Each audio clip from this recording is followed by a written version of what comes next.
What's going on, traders? Yes, you made it, the one and only. Smash that thumbs up. Let's get this party started. Hit the share. Let everybody know live trading with Benzinga is getting started right now.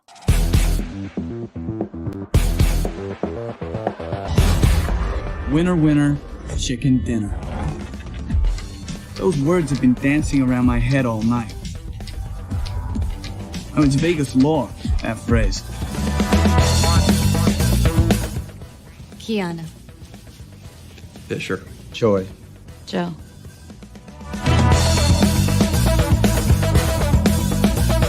Cards drawn are the past, ones to come are future. And the best part? It's beatable.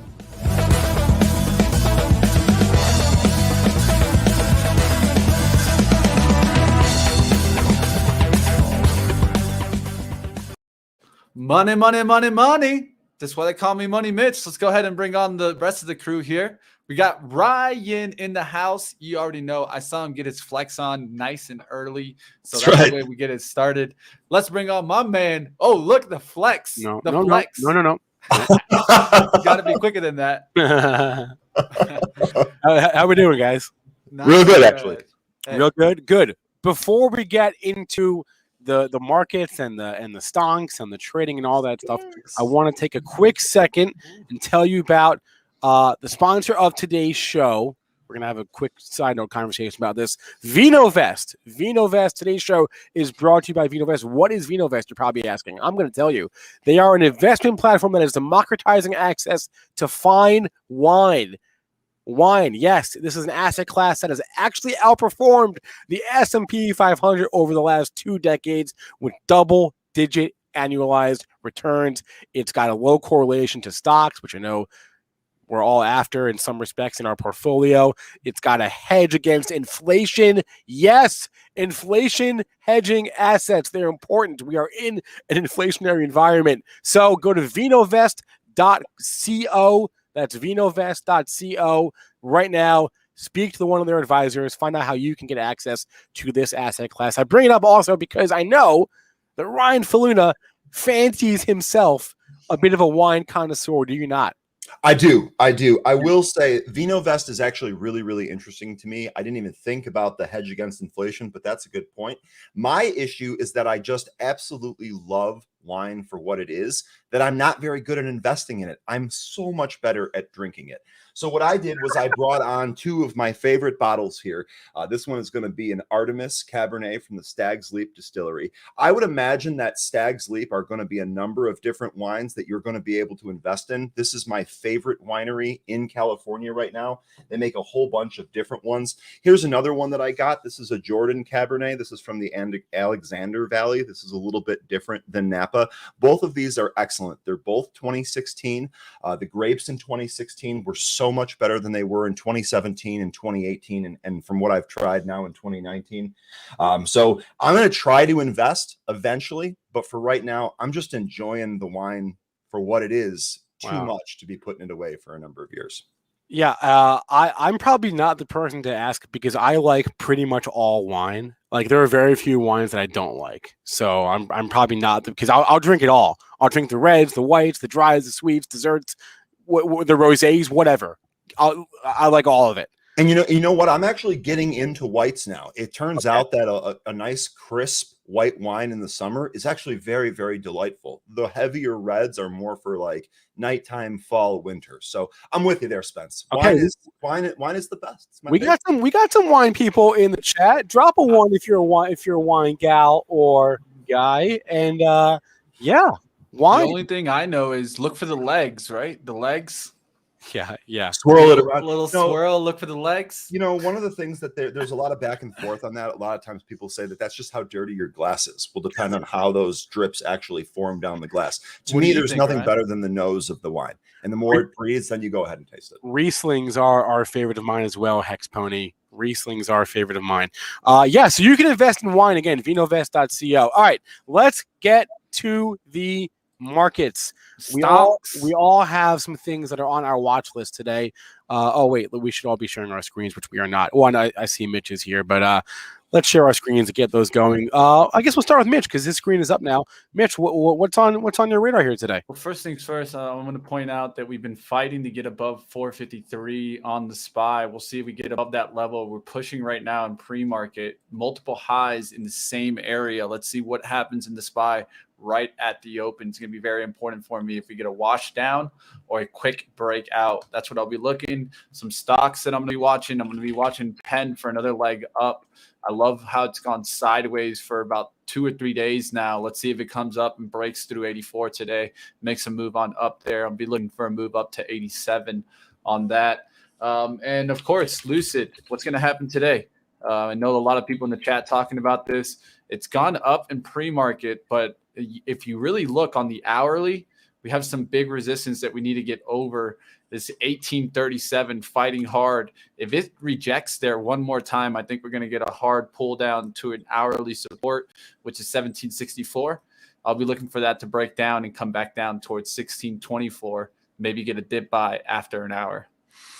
All right, Ryan Faloona, what's on your radar here today? All right. So number one, we just got a question here. If I could share my flexible grid setup, Spencer, I'm not sure how to actually post that link in the chat. So I'm going to go ahead and Slack this to you. Please do the needful for me. As far as the stocks that I'm actually watching today, let me find your name in Slack. Boy, we got a lot of people here. As far as the name that I'm actually watching today, much like Mitch, I'm going to be watching the S&P 500. One of the things that we've been kind of looking at is the possibility of the S&P 500 going to 5,000 or the SPY.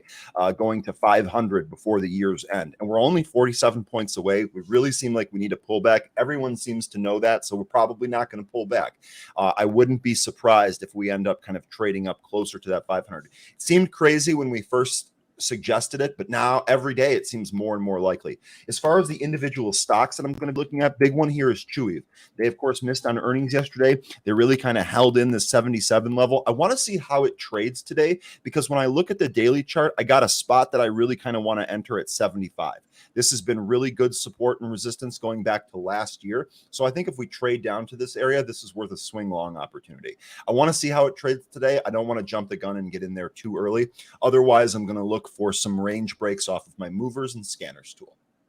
All right. And I mentioned this on pre-market prep just now, but I am looking at a firm today. It has stopped going up for the moment. I don't know how many times you've seen that same pattern where a stock gaps up, pauses for breath, and then keeps on going. I was feeling the FOMO a couple of days ago, and so I like the fact. Let's pull up a better chart here. So I'm liking the fact that it has paused for a moment. So that's on my radar.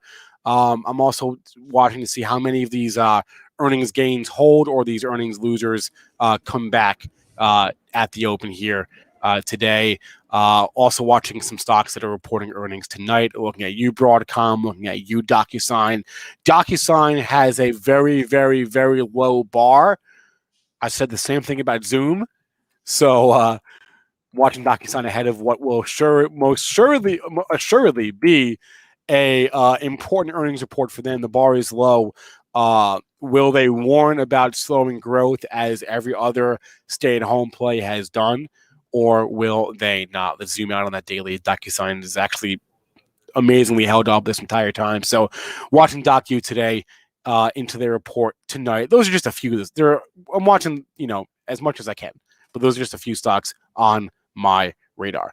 Let's go to the movers tool, see what's up, what's down this morning. We've mentioned a bunch of these on pre-market prep just now. Did not mention American Eagle. AEO is among your biggest losers. They had earnings this morning.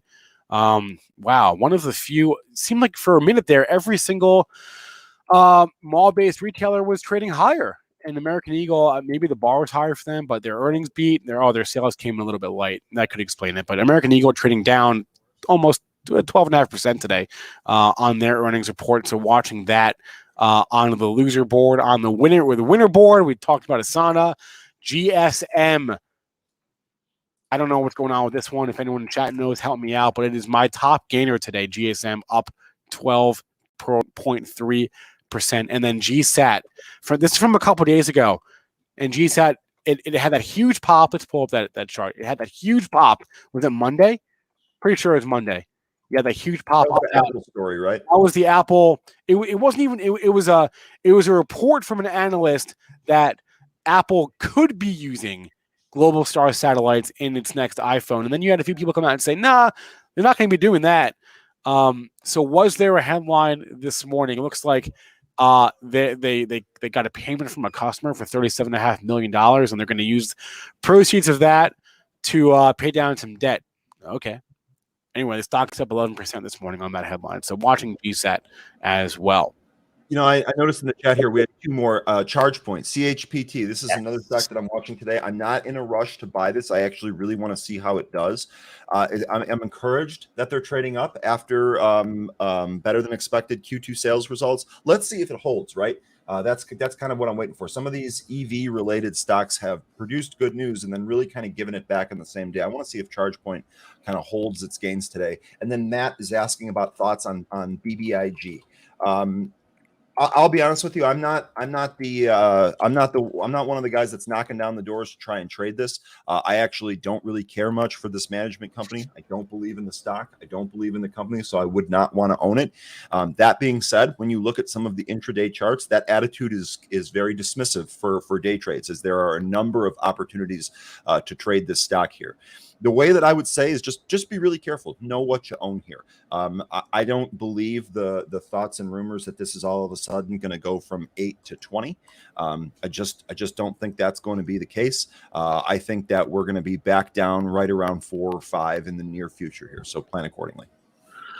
The thing about BBIG is we had Ted Farnsworth on the Power Hour, I think 2 weeks ago, and he did say by the end of August we would have a 10Q filing, and I have not seen that. Oh no, I'm sorry, that was out. That was out a week ago. Okay, I guess I just missed it. So all right, the 10Q is out. But what about the proxy on there? We have a Form 8 that came out yesterday afternoon. I'm just going through the filing right now. Okay, so this looks to be what. This looks to be what common stock at an exercise price of $9 per share. Okay, yeah, this looks to be to some extent what we were waiting for. Okay, someone in chat who's following the story more closely. We got the 10Q, we got the 10Q last week, and we got the an offering here, not an offering. Yes, an offering. Excuse me, or exercising of warrants. Are they exercise warrants for 6.9 million? Right. Are they up to date with their filings, guys? Matt, since you asked about this, I thought there was a third thing we were waiting for on BBIG. We'll find out. Regardless, the story is a little bit sketch, just a little. The stock is sketch, right? Anything that goes up from 2 to 12 basically in 3 days can go from 12 to 2. I'm not saying it will, but it can. So I don't know. This is also not my cup of tea. Yeah, see, that's the thing. It's just not my cup of tea either. It's I don't trust it. I don't want to own it. But there's definitely opportunity, right? There's definitely opportunity to day trade this. Just don't think that this stock is all of a sudden going to go to 50 and do all that fun stuff. I don't really think that's the case. I don't think that's in the cards here. All right, on that one, I would look for a pullback to the 50 EMA or the 50 moving average, regular moving average. Look for that pullback. That would be down towards 650. Someone asked about Broadcom. They report earnings tonight. Let me see if I can pull up some. No, on Monday, we actually did talk about BGFV. But, man, I hope somebody was able to nail that trade. That thing was a freaking monster in freaking, 3 days? 40%? Mitch, I feel like you were on this from the yeah, it was, but earnings. Yeah, I'm just kicking myself because I took a small gain in this one and then I stopped watching it. Then it took off. It happens, man. It happens to the best of us. Yeah, we can't watch them all. That's the truth. That's right. Oh, whoa. Here we go. I lost track of the time.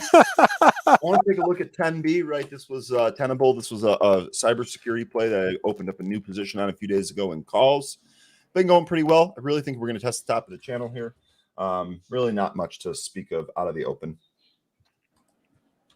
take a look at. So let me flip over to my scanner and see what else we got going on here. And so just as kind of a reminder, I know someone asked me about my flexible grid in Thinkorswim.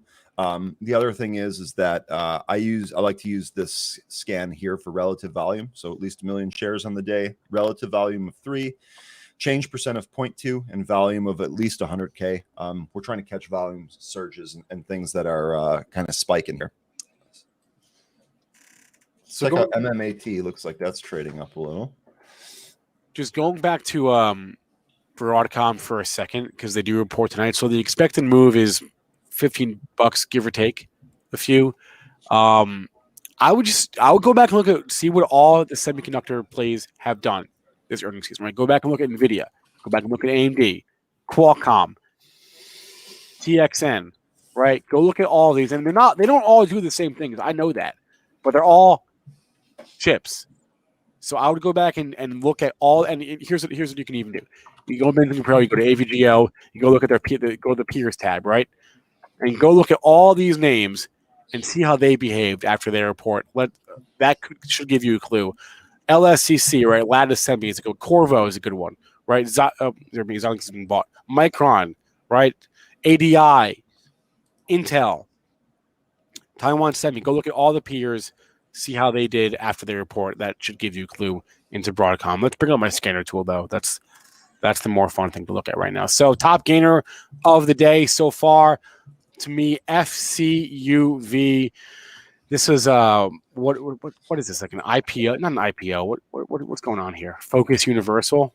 What's going on with this? This is this thing was just an absolute monster. We talked about this on the happy hour. This was a stealth IPO. So someone asked earlier if Matt Hadman talked about this on Monday. I don't know if he mentioned FCUV specifically, but we have talked about this and this sort of concept, right? FCUV has come up previously. These sort of stealth IPOs where there's like no press or no nothing. There was no lead up, no run up, no warning into the IPO. It just happens and it just drops on you. So we talked about FC. I don't remember if FCUV came up specifically this week, but we've talked about FCUV in the past. We've sort of been waiting on this one for a while. So it finally happened, I guess. And Matt outlined how he plays these stealth IPOs on Monday on pre-market prep. So check that out. That was at 9:00. On Monday's show. Quebec is saying yes, he did. So there you go. So this is a stealth IPO. Wow, crazy move yesterday and continuing today. Though well off its highs. Overnight high $31. That's our bogey. $31. We're at 23.5 right now. And really kind of a low float on that, so it's liable to move big time in both directions.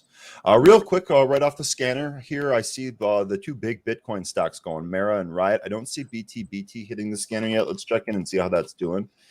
BT also strong out of the gate here. Crypto, Bitcoin, of course, took out 50K. I actually said last night on happy hour that I expected 50K to fall at some point this weekend. I used the Seinfeld vending machine analogy in order to understand how that all works. Looks like we took it out yesterday. So if we trade up a little bit more, maybe 51K, 52K, it's going to be really, really good for next week. I expect to see some movement over this 3-day weekend in Bitcoin. So the fact that we're already at 50K is great. And clearly it's causing some of the other stocks to move as well. Well, since you mentioned Bitcoin, I got to do our first crypto update of the day because Bitcoin.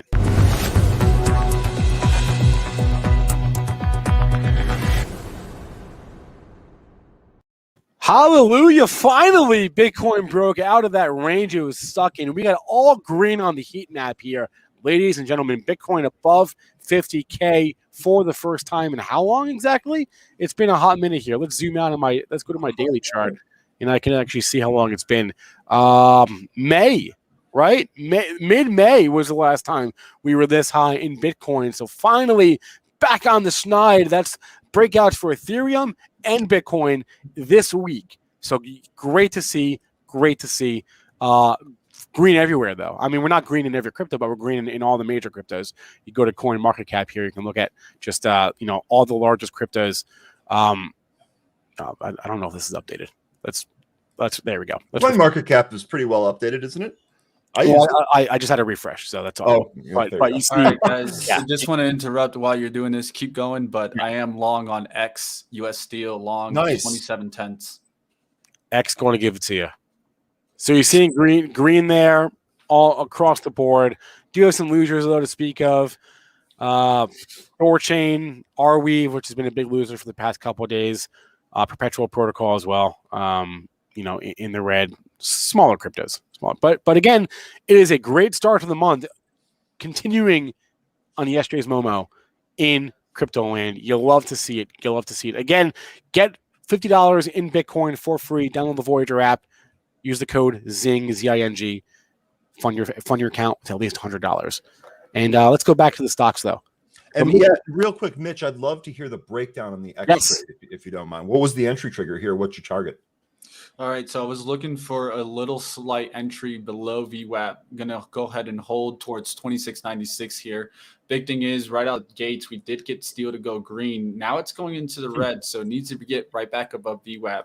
So this is one of those immediate gratification trades. If not, I'll go ahead and cut the loser. So I got VWAP at 27.01 here. That's going to be your downside? That's not where my VWAP at. My VWAP's at 27.16. Again. Okay. So you're 15. That's interesting. My chart, the charts in Pro are a little bit different than your broker. All right, we'll see what happens here. Just want to point out some sectors like I always like to do, guys. Energy leading, utilities right behind it, consumer defensives behind that. And we're talking from the open. You guys know how I pay attention towards that versus just the change. Yeah, we got green in every sector here to start the day. I want to mention quickly some trending stocks on social media via Swaggy Stocks. This is via Benzinga Pro, via Swaggy Stocks. Names like Alibaba, right, is your top trender this morning. Alibaba, GameStop, Skills, Chewy, Apple, AMC, and AbbVie, and Wish. I'll draw the line at Wish. Those are your top 1, 2, 3, 4, 5, 6, 7. Those are your top 8 stocks being mentioned this morning on Reddit. Again, Alibaba, GameStop, Skills, Chewy, Apple, AMC, AbbVie, and Wish. Baba is dipping here off the open. Chewy actually holding in here. Excuse me, I'm so sorry. Chewy actually holding in here. This is what I was looking for it to do. I think that if we actually hold these lows, we don't break any of the lows that we had from the plunge yesterday. I think we're going to be in good shape setting up going forward here. I think it's just kind of one of those things where the quote unquote bad news is behind you and we're ready to move forward here. We'll see if this materializes very, very early in the day, but I like what I see so far. That was MMAT, by the way. MMAT real strong out of the game. We actually popped right through a 490 spot. There was a big seller wall there. Took it in a hurry, then took 5, went all the way up to 512, I think, on this candle here. So I actually wasn't in this one. I was kind of flipping around. Highly shorted here, MMAT. Someone asked me this morning, if how I felt about China, K-Web, right, the Chinese internet stocks, right, because you see Baba, JD, Baidu, all kind of trading down from the open this morning, but all trading higher overnight. And if you zoom out, you see, the uptrends they've been in going back the last 2 weeks. My thinking is this, and I kind of said this already, but I've only got so much capital. Why would I put what I have into as big an unknown as this, right? Surely there are other places for my money, right? Yes, I owned K-Web for a number of years, but I can't stomach the unknown. Why would I? Yeah, okay, great. It's gone higher for 2 weeks. Great, right? It's off its low. It's rallied like $10, right? But why would I want to come in now and take the chance? And no, there are other places. We talked infrastructure today, right? We talked industrials. We talked water. Surely there are other places for my Affirm, right? I got my eye on Affirm. There are other places for my money than China. I'm just hands off. I don't care, frankly, that we've had a good week across the board. You don't want your lucky coffee? Mitch, I love Mitch. LK. Whoa, that's at $13. You see, bro? You don't want your lucky coffee, bro? It's $13. It's lucky. Lucky 13. Oh. No, I don't All want. right, guys, starting want to get a lift in X. Let's see if we can get towards our first price target, which would be past the 27.40. That'd be first price target. I would take half off of that. Since this isn't the biggest trade, I'm just going to go ahead and look for a full out. But I'm just talking about if I did take a full position, it would be to take some off there at the resistance and then look for the breakout. Hey, Yasin. Yasin says SBET's going to 30. Why? Tell us why. I don't know SBET. So tell me why SBET, Sharplink Gaming.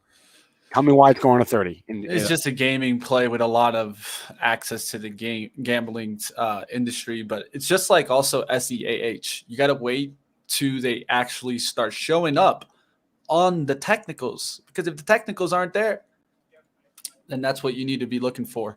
Just because story is there doesn't mean that the fundamentals and technicals match that story. I've seen a lot of people also talking about SEAH the same way, and you need a battle there. You got the chart up. And you know what? And you know what though, Mitch? The same goes for Palantir. Somebody asked about how is Palantir under 40. Everything Mitch just said about SBET also applies to Palantir, right?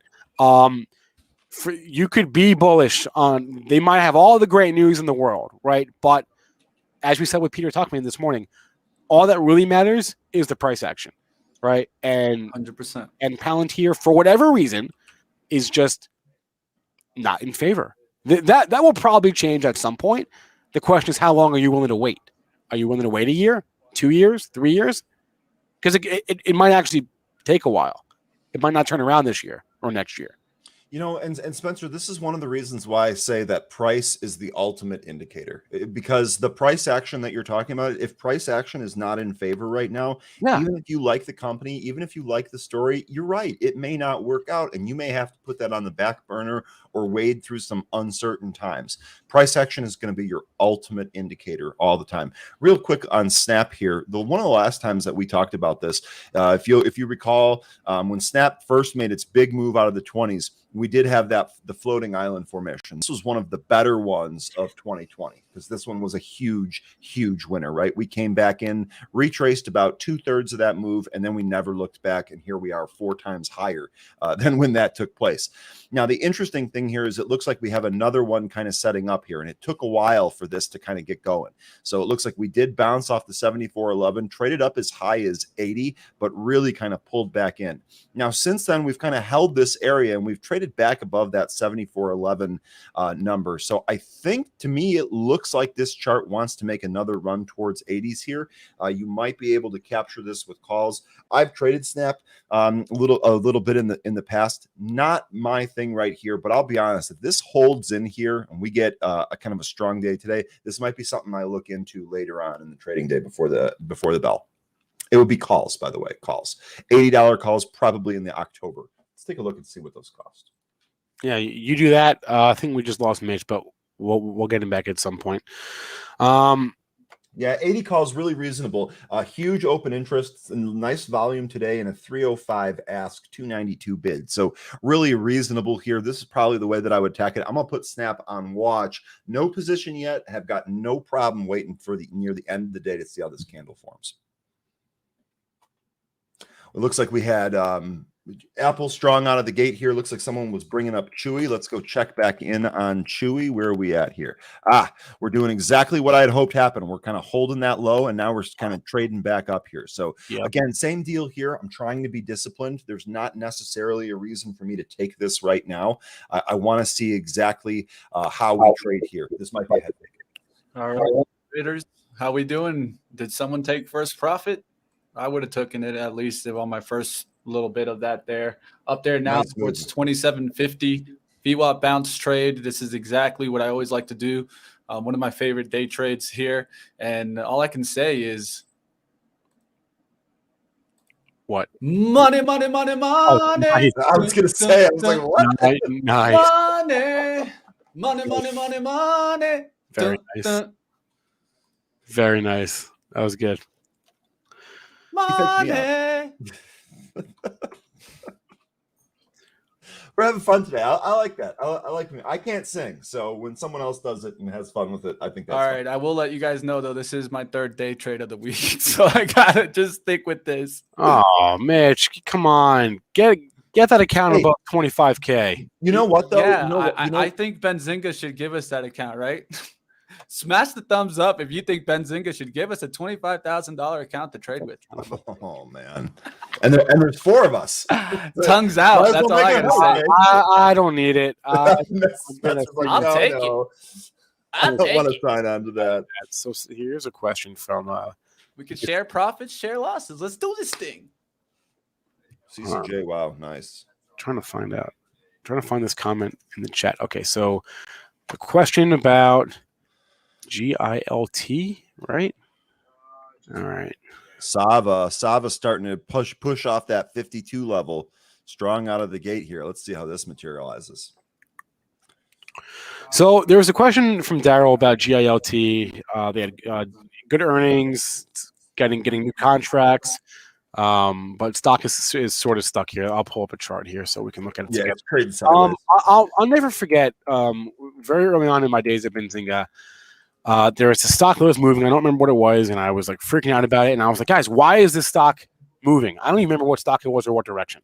And Nick Donato, who used to be someone who worked on our news desk, took one look at it and said, he looked at me, he shook his head, and he went, "Sentiment, man, sentiment." And I was like so unsatisfied by that answer because that doesn't mean anything, right? Sentiment. But the more I thought about it, I was like, oh, I was like, I think he's right. It's just sentiment for whatever reason, right? It doesn't matter how many good headlines you have or how many even bad headlines you have. If it's in favor, it's in favor. If it's out of favor, it's out of favor. And that's not a satisfying response. I'm sorry. But sometimes that's just the way it goes. Sometimes it really just does take a while. Stocks that you think are undervalued may take a while to be proven right. Stocks you think are overvalued may take a while to be proven wrong. It doesn't help that GILT was that 25. How high to get? No, 22. It doesn't help that it was at 22 in February, right? So you've got some people underwater here. I don't know what to tell you other than that the news flow looks positive, right? Earnings increase, they're profitable, right? Sales good, revenue growth year over year is solid. 1 new contract, 2 new contract, 3 new contract, 4 new contracts, 5 new contracts in the last 3 months. Positive news flow, positive fundamental numbers. Unfortunately, that's not the only thing that matters. And I know that they may not help you feel better, but that's just kind of the way it is sometimes. Spencer, your SoFi looks good. Pal says. I was actually looking at it this Wait, morning. I don't look at this every day. Hold on.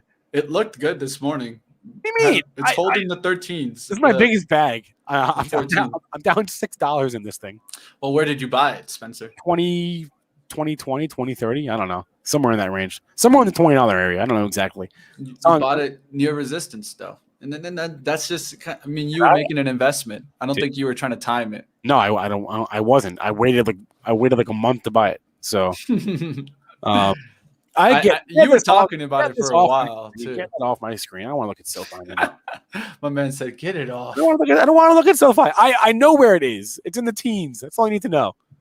All right, guys, let's see if we get my next leg up here. It's been holding the 40s here. So if it doesn't break out right here, I think it's going to crack back down to VWAP. And so what I did right now is I'm really close to setting a break-even stop price. Normally, I would have already taken half profits here. So once I take half profits, I never lose on a trade. Why? Because I start setting what's called the risk-free trade. Risk-free meaning that no matter what from this moment on, if it comes back to my entry price, I'm out of the trade. Reason why is at this point, the emotions can get pulled off. Now I can just say, let the trade work and sit on the hands. This is the important moment. I love to do this as a day trader, especially because you're looking for momentum to continue as a day trader. So if you do get into the right trade, a lot of the times you have to ask yourself, is this the time to cut the trade? What I do is I set a reward target. And from that moment on, Whatever I took, a third or a half, I'm break even on the rest and looking to get the full return as my reward target. You call it a risk-free trade. I call it a feed-up trade, and it's Feed pretty up? much for the same reason. Because eventually, if you take a day trade and it works in your direction, and you take partial profits, like you were saying, you've kind of booked yourself some gains there. You have something to fall back on. So it's a lot easier to remove some of that emotion from the trading, and you can actually just trade your remainder piece. You can just execute based on whatever your plan is. So I call that a feed-up trade. Whenever I have lowered risk and I'm worried less about my trade because I've either already booked partial profits or the thing has really made a nice move up and I'm in profit, I call that a feed up trade. Sounds very, very similar to what you were just describing. Yeah. And I think at the end of the day, for day traders, it's always about trying to find a way to take the pressure off. Right? Absolutely. Whichever way that works for you, try to find that. And a lot of that in trading is more along once you take that first pressure off, you can focus on the execution, like Ryan said. That's what it's about. I mean, if we can execute our strategies, that's what's going to get you to the green. I always talk about it's not the trade, it's the system. And what do we got moving, Spencer? What do we got moving? You got something, Ryan? No, I was just going to say, just kind of looking in again at Chewy. One of the things that I noticed yesterday. One of the things that I noticed yesterday when this was selling off here, there were a bunch of people buying stock in the after-hour session. That's not my cup of tea for a trade. I've been burned on that before. So it's just not my thing. Those people were rewarded, right? You had a chance to get out on an initial pop here. It looks like we're kind of trading up again, just right at that 80 handle, which seems to be a key number for this. So this trade, this is an interesting one. Again, see this kind of back and forth that we're seeing here this morning. This is why I want to wait till later in the day. I want to wait until this flip flop or the people that are scalping this are done so that I can end up getting a position that I feel a little bit better about. We'll see if that materializes. Chewy really looking like it's trying to push up off the lows here. You guys want to know the most trending or most searched stocks this morning on Benzinga Pro? We got BBIG is your most searched stock, followed by FCUV, followed by Lucid, followed by Skills, followed by Support.com. Those are your top 5 most searched for stocks on Benzinga Pro. BBIG, FCUV, Lucid, Skills, Support.com. So correlated with the overall market, I would say, in that regard. Those are kind of your trending stocks of the last couple of days. All right, guys. Netflix making a nice push on up. What a trade that has been, really breaking out of the weekly range. Now looking to get 600. What a move there, Netflix. So I'll give a shout out here.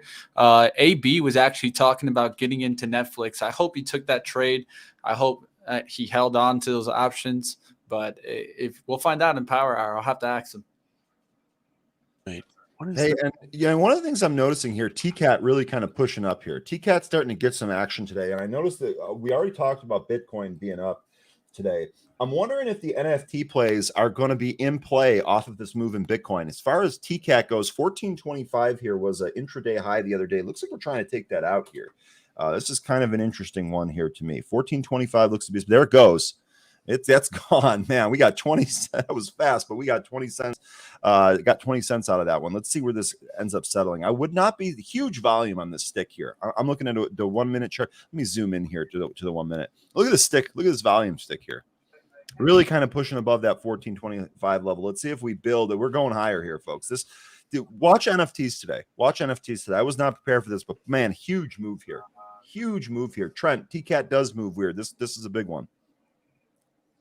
All right, what I like about my X trade is the VWAP keeps moving on its upward path. That's what you want to see. You want to see the VWAP. It's okay to curl a little bit on the dip that you bought it, but once you bought it, you want to see the VWAP trying to push upwards. Why? Because VWAP also calculates volume. And right now, the average price of the volume traded is at 2730s. I'm getting it from a little bit better book here, but that's what you want to see. You want to see it pushing on upwards because that shows you that the volume is on the bullish side here. Let's see what happens at this rip. Now that we're getting through the 50s, I wanted to hold 40s or 30s on any pullbacks and let it come through that. You guys see my reward target there, 27.75. Next leg up, I see resistance at 82s. So I would put an order out once it gets to around 60s at 74, 73, and look to get out. Yeah, so Ryan just mentioned NFTs. He mentioned TCAT, but also Dolphin and HOFV moving as well. So Okay, so all of them are moving. I see here Happy Muhammad was saying Luke yesterday was buying 5 NFT stocks blindly. Pretty sure he's up on all of them. Spencer, is that what you were talking about? Luke using the company money to just trade whatever he wants? We should be able to do the same thing. Right? Being Come conservative on. with our own money.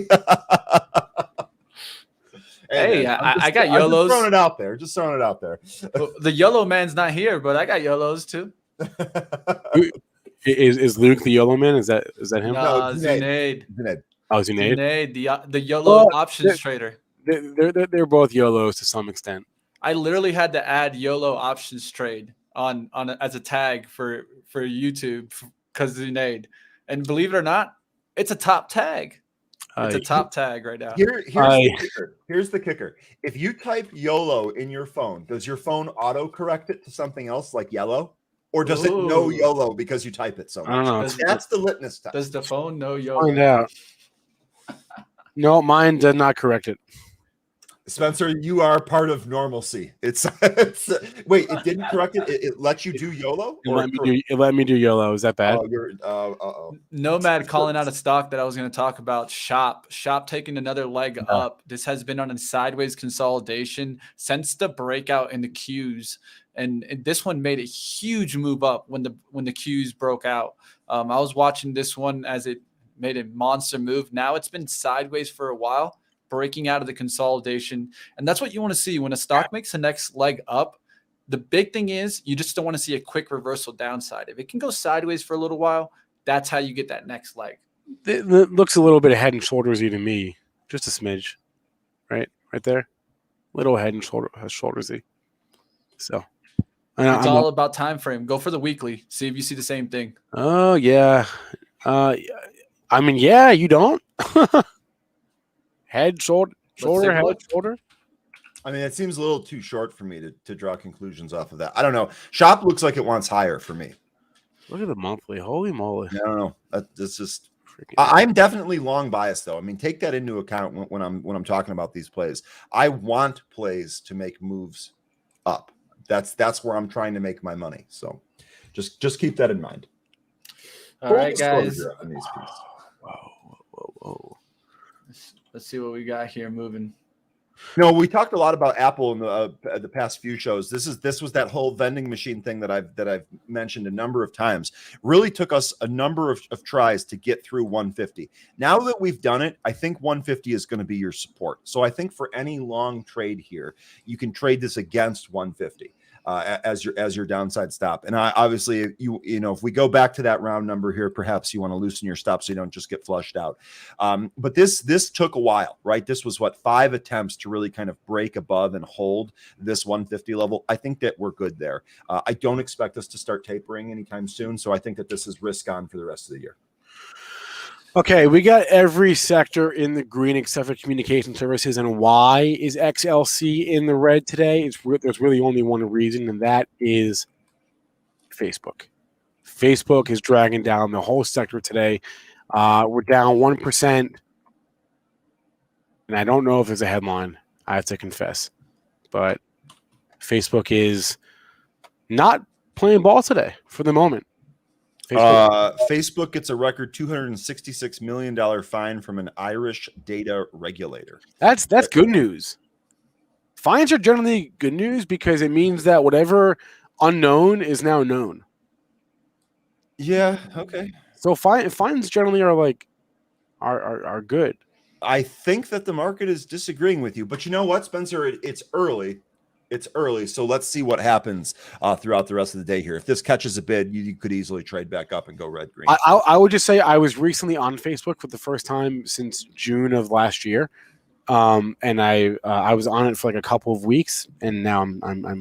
Do you know how much they got for selling your data over those couple of weeks by chance? Probably a decent amount. Okay, probably a pretty penny. I have not been on Facebook since 2009. All right, guys, big movers. Snap today. Snap on the upside. Is that still going here? Also, Spotify. I want to put that one out there. SPOT also. I mean, I could take a look at it. I'm just keeping an eye on X right here, but Snap. Look at Snap. Yeah, and as far as look as at far that as- beautiful as far as chart the there. Snap trade goes here, Mitch, I think you can trade this against 74.11. What kind of downside do you see in that? Right now, I mean, I have to look a little bit deeper time frame, but it looks like a good 5-minute VWAP bounce. Sometimes you get these 5-minute ones. Reason why also is there's a little bit of a bottom that it tried to get to 75.10. I think that's what you just pointed out, Ryan. 74.10. Yep. 74.10. Okay, You so had $1 75, up and you're from looking that. at I was looking at a daily, but that makes sense. Yeah, just one level up. And so it came back to that level held. And now on that dip to the VWAP, that was kind of like your break level on the downside. So now I think if you just hold 75, you're looking bullish on Snap. Let's take a look at Spot. Spot is an interesting one. I haven't seen this one run since kind of the move there. So look at that. That looks pretty strong. Nice reversal there. Looks like it's trying to make its way towards the 200-day moving average, which is 275. Of course, that's going to take a little while. It doesn't mean it's going to get there today, but that's what it looks like on the daily. There's a question. Do we think Lucid will test the low teens today? Well, let's see us take out the pre-market low first. Yeah. Right. Agreed. I think the pre-market low today was what is that? 1780. So let's see us take out 1780 first. Then even after that, what's yesterday's low? 1526. Those are my first 2 levels before we can talk about the low teens. I'm actually gonna throw another one in there. 1725, which was the low put in on May 13th of this year. I think you're gonna get a potential bounce spot there too. I'm with you, Spence. I don't think we go to low teens today. Yeah. All right. I mean, Lucid's out of favor, but it ain't $5 down today out of favor. So looks like e-commerce making a move back up. Amazon doing well. The best one though, Melly. This is why I love the laggard trade, guys. We saw what Shop make the first leg up, right? Then eventually Amazon made a leg up. If you pay attention to the e-commerce, this was the only one left that needed to make a leg up. I actually drew this line on the 10th of August. Look where we are now, a little bit close to a month after. Just even from that line alone, we're talking about a nice 20% up in a stock that is priced at 1,600. So nice leg up there. And that's why I like the laggard trade. You always got to look for sympathy in the industries. That's why I do sector and industry analysis all day long. That's what I do. Try to find the rotations, guys, because if you can find where the big money's trading, a lot of times you're going to find multiple moves, not one. Let's see what's going on with we got LAC is my top gainer of the day now from the open. LAC Lithium of Americas. Lithium Americas. The Americas. So there's no north, there's no south, bro. It's just one place, right? Yeah, LIT higher as well. So lithium trade seems to be on for the moment. All right, guys, it's gonna start as soon as X breaks 2760. I'll start putting out my order to sell into the move here. Normally, no one would tell you this. They would definitely stay quiet until they got their sell orders filled, and then they'd be like, "Okay, yeah, guys, I got out right there." Thoughts on Wells Fargo? Wells Fargo. If you want to come in and buy the dip today, I guess be my guest. This is one where I sort of let my opinion of the company color my opinion of the stock. Yeah, because I just think that they suck as a company. Me too. I think Wells Fargo sucks. And I would never buy the stock for that reason, frankly. I mean, I'll tell you what, real quick, I'm so glad that you said that, Spencer, because I share that disdain for Wells Fargo as well. First of all, I worked at 2 banks, and let me tell you, those were 2 of the worst jobs that I ever had, straight up. I won't even name the other banks because it's not really important to this. After that, when I had started trading, I actually watched the hearing where they were interviewing the Wells Fargo CEO. You remember that about the I think they were fees that they were charging. It was either overdraft fees or something like that. And there was also duplicate accounts, selling Duplicate accounts, right? It was on upsells. And that was one of the reasons I hated working at the bank. They wanted me to sell grandma her third and fourth checking account so that we would meet our numbers. I knew that this is not what these people wanted. So I refused to do it. And as a result, my numbers suffered. That's a whole nother story. When I watched this hearing and I heard the quote that the upsell motto that they had floating around was, we want 8 because 8 is great. I almost threw up in my mouth a little bit. And I said, I will never, ever own or use a Wells Fargo product as long as I live, because that's how they treated their customers. And so to this day, I cannot possibly in good conscience recommend this stock to anyone for any reason. If you day trade it, good luck. Be careful. If you swing it, if you invest in it, good luck. I hope that you make money. I absolutely can't stand this company. I would never support them. I'm with you. Buying the dip is working today. So if that's you, congratulations. But it's not me. It's not Ryan. Yep. 8 is great. I'm getting sick to my stomach now. I am almost sorry that I brought that back up. I got a bunch of stocks like that, Ryan, so I wouldn't even get started. Oh, man. Yep. So sometimes it's funny. We all have our little quirks like that. Sometimes, yeah. Look, humans are emotional beings. Sometimes you just can't help but let your opinion of the company color your opinion of the stock when they shouldn't. It's not entirely rational, but hey, I don't care. And we saw that with Hood. We saw that with Hood. Do you know how many people hate companies that sell order flow? Yeah. And Robinhood is, perhaps they're not the biggest aggressor of this, but they're thrown into the conversation. It was free trading for everyone. They sell your order flow. It's just there's a lot of moral stuff that goes into people's trading, and that should at minimum be disclosed. All right, guys, I got something a teaching moment here for everybody. So you see right now, why is it not getting through 2760? So the big reason why it's not getting through 2760X right here is because of this seller right here at 2755. You see 2700 there. You see how it's a big bar on, and you see how the lift comes into here. So that's why, because the right now on the supply side and demand side, you're not getting enough on the demand side for the supply that's there. There's 2,800. You need this on the left side to start showing up there, like 1,800, 2,000. Then all of a sudden you'll see that seller get just hit hard. What I mean by hit hard is you'll see maybe 2,000 there. Next thing you know, you see 1,800, 1,300, 200, boom, and then the price breaks out. That's what I'm going to be looking for that seller to get taken out here. If it does retrace towards 2740, I would actually get out there, because the main thing is this is going to just go ahead and come back down to support if it can't get through that level. Why is your chart all green? Sky is asking. Why is my chart all green? The market's green. The market's all green, baby. Oh, he's talking about the volume at the bottom.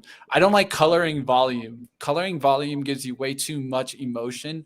If you see a red volume bar, you get, oh, that's red volume. There's no such thing as red volume. Volume is volume. Regardless if it's going plus side or negative side, I do not like color change on volume.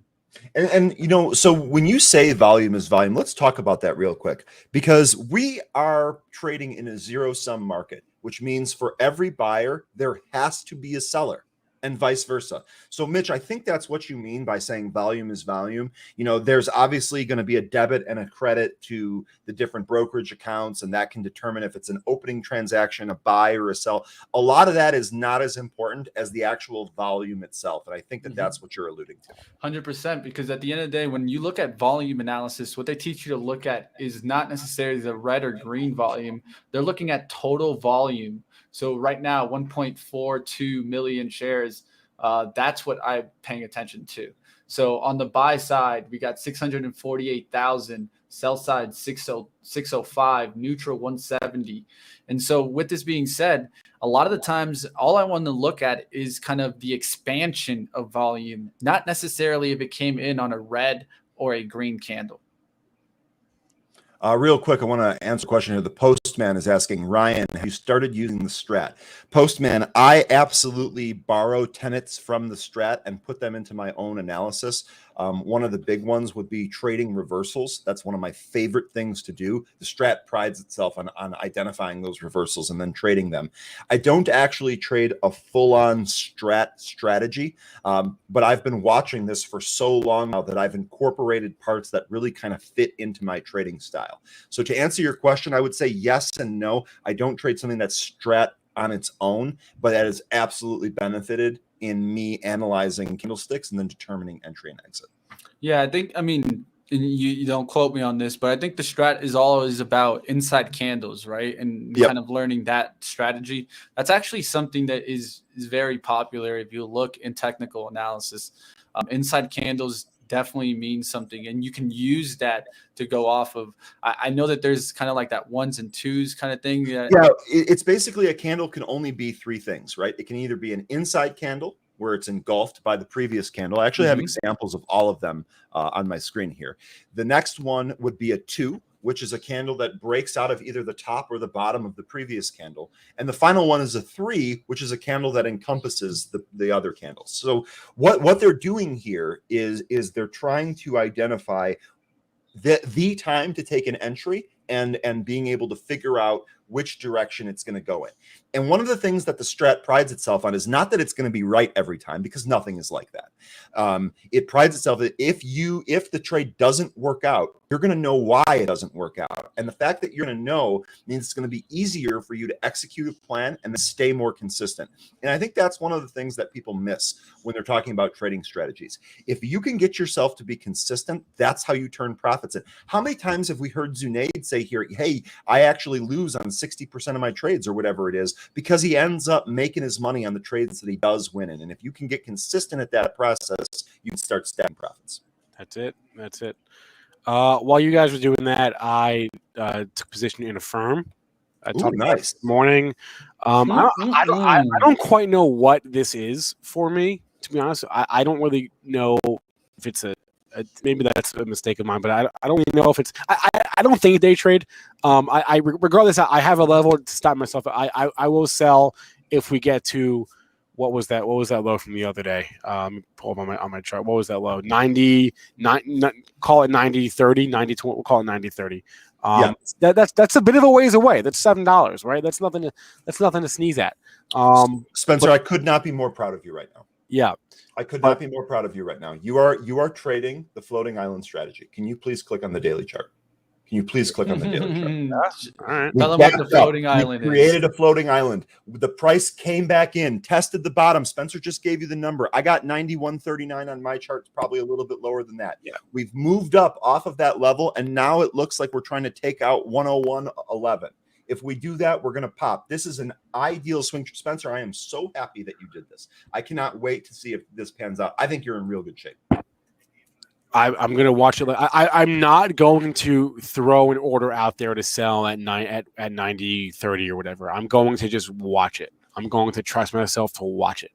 Mental stop. Mental stop. Right. Mental stop. I probably should just throw out an order, frankly, breaking my own rule with that one, but I'm just going to watch it. I'm just going to have it up on my screen and watch it. That's the plan.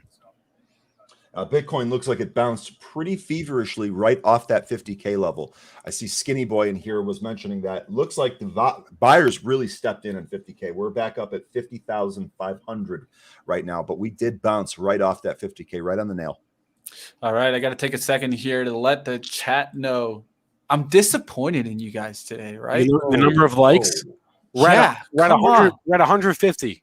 I've been taking a live trade, explaining every aspect to it, even to the point where I'm telling you where I'm getting out. You guys do me the favor, smash that thumbs up. This is what we're doing this for you guys to learn from our process. Because at the end of the day, I mean, if we wanted to be copycat traders, I don't know, I'd be on some other platform. But what I think it's important, guys, is look at the process, how each of us are coming in it. And one thing you'll notice, isn't Spencer's process different than Brian's and Mitch's? There's a reason why. Everyone should have their own process. Right. The way that you take your investments is very important. And I think another thing is building up that decision making skill, because that's what traders really are. They're decision makers. And it's not about that the decision is always going to be right or wrong. It's always in the probability mindset. Yep, that's exactly right. So, Richard And Judge Annie says, is really going crazy. Richard Judge says he's waiting for a firm to go down so he can buy it. Maybe Richard, SOS. Richard, I thought about that, and I thought I'm just going to get in. Yeah. Don't get too cute. I like that one. Ryan, take a look at SOS.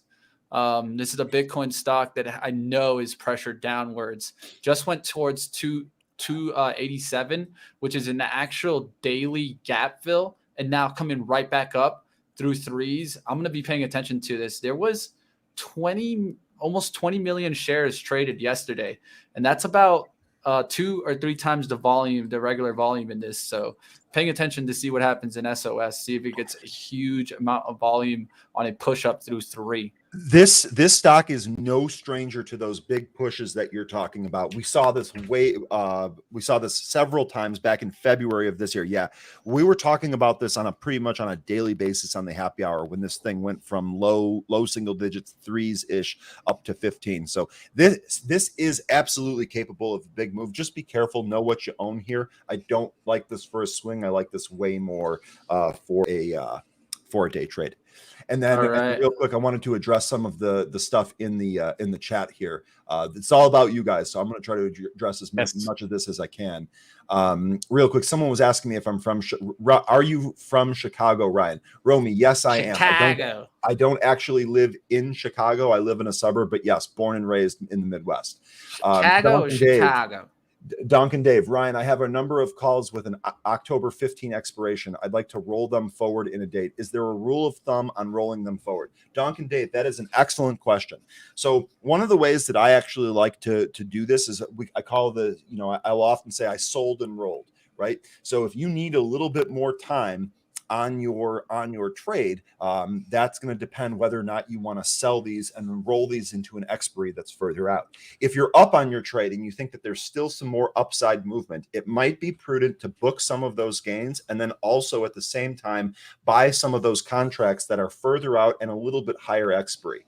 A little bit higher strike price. The reason that I say that is because you might actually be able to keep some of the profit from the first sale in your pocket and kind of building up that buffer zone. Now it works a little bit different in reverse, right? So if you bought an option position and it didn't really work out, the stock kind of sunk, but you still believe in the long-term view of this, instead of selling and rolling it, I mean, it depends on what your initial position is. If you need that capital back, okay. But otherwise, I would try to choose a strike that's a little bit lower, right? So that's even easier for the stock price to move back to where you bought those contracts at, and hopefully putting those in the 1-to-1 appreciation ratio. I hope that answers your question. Let me know if you need some more clarity on that. All right, guys, looks like I'm going to probably get my next leg up here. I'll definitely be taking some profit into this move. I got to go ahead and do some meetings here, so I'm going to head out. But I hope you guys enjoyed that VWAP trade. We'll see if we get the complete profit there. But like always, definitely smash the like for me. Check me out on Twitter, guys, Story Investors. Yes, you guys can follow with that. I'm also seeing solar still pushing on up. That's my industry, still calling it out for the next push. You guys know how I focused on gambling for a while. Now I'm focused on the solar names, and we'll see if I can get this final push in X above 2760s. Looking to take some profit at 2770. Original entry was at 2710. All right. See you later, Mitch. See you on its back stack in 40 minutes. Peace out, guys. All right. Later, Mitch. And real quickly, just to kind of piggyback off of what he was talking about with solar, I know it's not quite the same thing, but if we take a look at ChargePoint, this is exactly why I wanted to wait this out a little bit, because although the results were good, I suspected there was going to be some profit taking coming in here. I want to see where this settles before determining if there's going to be a new position to take. So again, this formation that you're seeing out of the open here is exactly why we wanted to wait. I suppose that you could have day traded this. I don't really see a great level here that this really bounced off of yet, but I just want to see how this shakes out throughout the rest of the day. All right. Keeping one eye on my scanner, as always, seeing what's moving up, what's moving down, both from the open and in the last 5 minutes, and keeping an eye on the chat as well. Do I think BTC is going to drop? Well, I've got a vested interest in BTC not dropping. It's an encouraging sign here. Let me just pull up Bitcoin and in the pro here.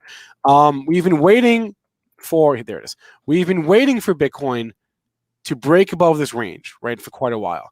There's really no other way to trade crypto than technically, in my opinion.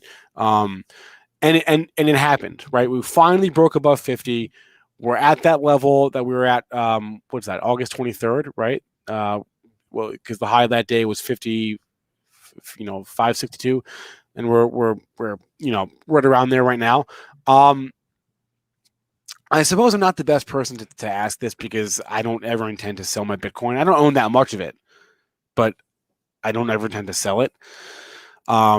So yeah, Jack Nicholson is right. No, Bitcoin, to answer your question, no, it will never drop again, ever. Of course it will drop again. Of course, I don't think today is the day, though, right? We just sort of broke out of the sideways action here. I don't think today is the day of that drop. But yes, of course it will drop again. It will always drop again. It's Bitcoin. That's what it does. Thanks, Jack. Bringing some perspective to the day. Tom Vigor can't find a locate to short FCUV. Yeah, that's part of the trade, right? That's part of the action here. No shares to short. Can only go in one direction. Yeah, let's make that a little bigger. It's a 2-day chart on FCUV. Unreal. Unreal. Sorry to leave you hanging there. Just kind of going through Twitter. No, it's all right. I'm just going through the chat. Here's a question that you can answer, Ryan. What time frame chart do you watch the VWAP on? VWAP is going to be strictly for intraday day trading, so I often watch it on the smaller time frames. 1 minute and the 5 minute would be the two that I pay the most attention to. If I had to pick only one, I would say the 1 minute, but keep in mind VWAP is not like the most important indicator in my trading, in my day trading strategy. Yes.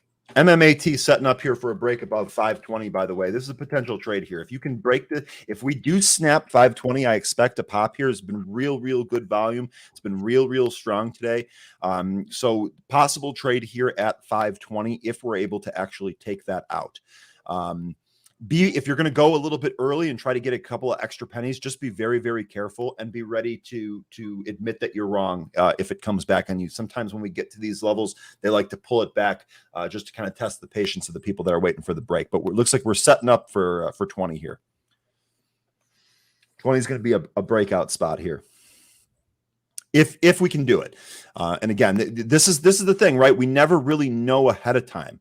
We can only try, or we can only watch and do our best. So I don't know if this is going to break. I suspect if it does, you're going to have the ability to actually trade this for a little bit of a pop here. So I'm just kind of watching it. All right. Les Ram is asking, could there be a sell-off today and tomorrow? We did have a hurricane after all, and it is September, the worst month of the year for stocks. Les, I don't think that's the question to be asking. Could there be a sell-off? Of course there could. Always. Of course there could be. We go up, we go down, we go sideways. Only one of three things is going to happen. I think that's the wrong question, though. And I think people that call the next day or the next week, I think are generally missing the point as well. The point is not will we go up, will we go down? The point is, if we go up, what will you do? If we go down, what will you do? That's the question you should be asking, right? If we do sell off, and I assume you're referring to the overall market here, the S&P 500, for example. If we do sell off, what will you do, right? It certainly can happen. It's hard to see that happening right now. I mean, where the trend is your friend and the trend is higher. We haven't had a 5% correction in the S&P since the last week of October, right? It's been almost a year. The hurricane that you mentioned, Les, it already happened, right? So I don't think the market will move lower on that. That's old news. That's yesterday's news. Could we sell off? Sure. Could we go down? Sure. But if we do, what will you do in that scenario? Do you have a shopping list? Do you have things that you will sell? Selling into weakness, generally not the greatest strategy, but hey, I don't know. And you should always, on the shopping list point, Spencer, you should always have a shopping list ready because we don't always know when these are going to happen. Oh, yeah. And you should always have that list of stocks that you really, really want to own should you be presented a discount. These are stocks with strong fundamentals, strong balance sheets, strong underlying metrics where the company is actually going to continue to be able to execute on its vision no matter what we see in terms of the actual market itself. Right. I try. People always say, oh, I think the market's going higher today. I think it's going lower today. I think we're going to dip tomorrow. I think we're going to, go up next week. Okay, great. That kind of prediction is not really for me, because you can read charts are like tea leaves. You see whatever you want, right? You see what you want to see. Yeah. So I'm not really into that. I'm not really into like if you're looking for someone to like tell you the market direction, then probably don't watch this stream because I'm not going to do that. Because frankly, I don't know, nor do I really care. Honestly, I don't really care what the market's going to do today, tomorrow. Because it's not about that. It's about what am I going to do? What am I going to do if that happens? That's what I care about. What am I going to do? What are you going to do if that happens? Always have a plan. I stress it all the time. Always have a plan.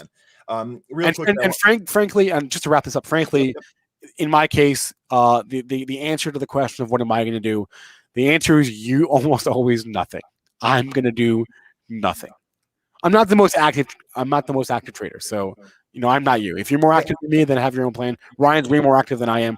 You know what though, Spencer? I'm actually less active than I used to be. And I did that because of lessons that I learned. As the market started to become harder to trade, I became less and less active. And I'm okay with that because the number one goal when I sit down at my computer is I'm going to protect my capital. I don't want to lose the money. Yeah, the name of the game is don't lose money. Exactly. And in some cases, the right trade is no trade. That's just the way that I feel. Really quickly, I wanted to address some things from the chat here.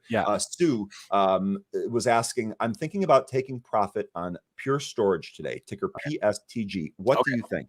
Well, first of all, it doesn't really matter what I think. As we were just talking about in our conversation, it matters what you think. A lot of it also matters on what your plan is, how long you plan to hold this, what your opportunity cost is with those funds, and then ultimately where your entry is. Let's say that you entered right here around 20.